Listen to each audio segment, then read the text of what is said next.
Hello mga sir, magandang umaga. So today's video, meron tayong i-unbox ngayon na Evo DX7 Ranger mga sir. So let's check natin kung gaano ba quality itong helmet na to ng Evo helmet. Inside the box, siyempre automatic pag Evo meron siyang clear lens talaga. Clear ba tawag dito? Ang kanyang nilalagay dito sa kanyang bandang harap. Ayan. Comment nyo nga kung anong tawag dyan. Yung mismo sticker ng Evo, tsaka ang kanyang mga screw. Natin yung mismo helmet. Nakalagay dito. Ayan. Plain black lang, tsaka may nakalagay na logo.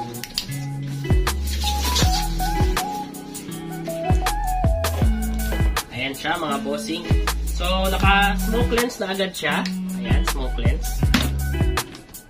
Check din natin. Dual visor na rin to. Ayan. Ito yung switch niya dito sa gilid.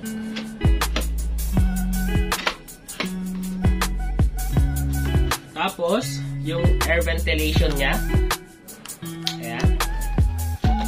Meron din dito sa harap, sa tuktok. Sa likod, yung labasan lang ng hangin mga boss. Ayan. Yan yung decals niya, napaka-solid. May nakalagay na Ranger. Ayan. At saka logo ng Evo sa harap. Sa side naman ay Evo logo rin. Tsaka nakalagay na Ranger. Sa likod naman, ayan, makikita nyo yung ECE approved DOT, ICC sticker, at saka size ng helmet.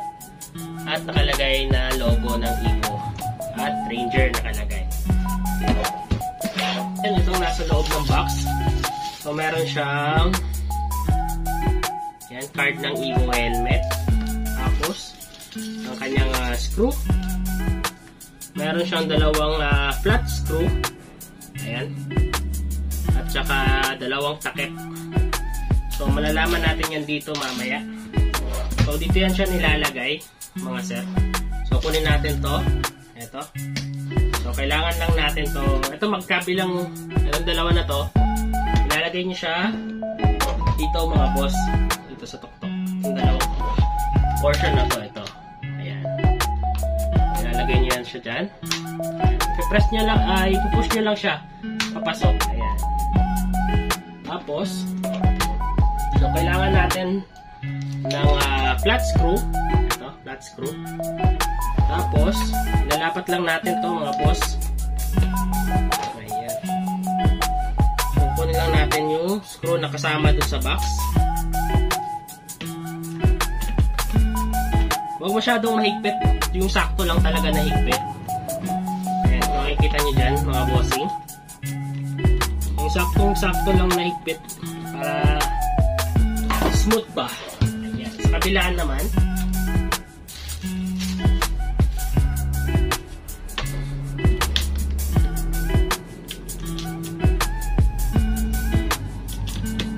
so tawag pala dito ay dual sport helmet mga boss. So pwede nyo rin itong ilagay or hindi na, depende sa trip nyo. Basta itong helmet ay dual sport po. Tsaka ito yung takip nya, makikita nyo yung takip. Dito nyo po yan ilalagay. So dito sa shop ay nilagay ko na agad para at least good to go na yung mga bumibili dito sa atin sa shop. Ayan. Makikita nyo mga boss. Sa kabilaan naman, nalapat nyo lang. Ayan. So ayan yung magiging itsura ng ating Evo DX7 Ranger. Ito. Ayan.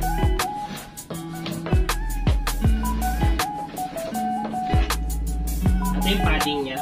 Siyempre washable foam pa rin mga bossing. At ayan. Evo Ranger. Kaya pa lang, SRP nito ay 4,500. And depende na rin sa seller na mabibilhan ninyo. Kaya pala, available to sa RJ Helmet Moto Gears. So, visit lang po kayo sa shop namin. Beside 7-Eleven lang po kami. Poblasyon, Ibahay, Aklan. Ayan. Sa mga gustong umorder online, ay available din sa amin through Shopee po. At po kami for shipping nationwide. At saka cash on delivery within Aklan and Antique. Ayan mga bossing. PM nyo lang ako sa page sa RJ Helmet Moto Gears. Ride safe always. Peace out.